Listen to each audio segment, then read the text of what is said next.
Your salary could have bought, 1 month's salary could have bought a camel. You know the rest?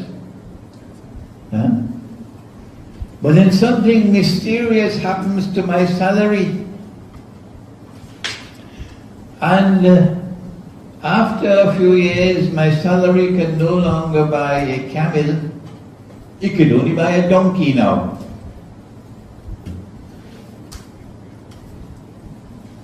They call it inflation. We call it stealing. And for that, they cut off your hand when you steal. The money that Allah and His Messenger sallallahu ta'ala alayhi wa sallam gave us was gold and silver coins, dinar and dirham. But scholars of Islam are not interested in this subject.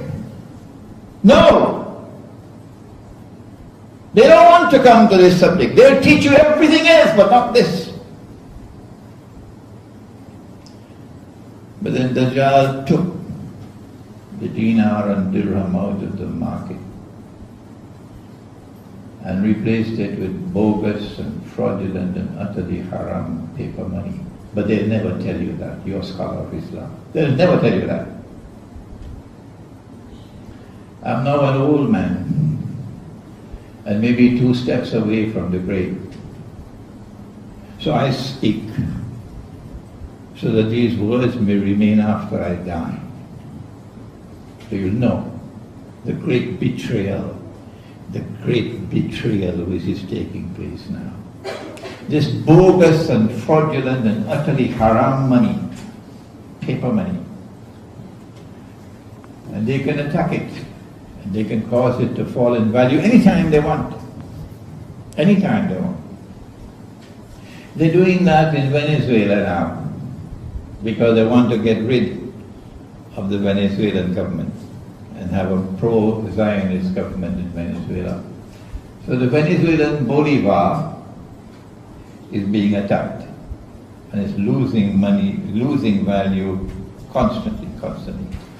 The Indonesian rupiah, the Turkish lira, the Bangladeshi taka, the Pakistani rupiah, the Egyptian pound, around the world money is losing value. And so you used to be able to buy a camel and now you can only buy a donkey.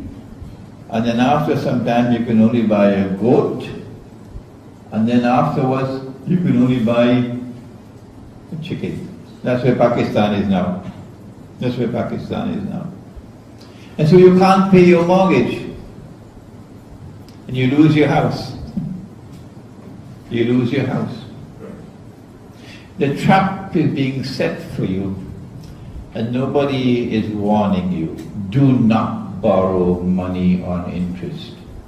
Do not do it. Not for education, not for a house, not for a car, not for anything. Dajjal's glamorous world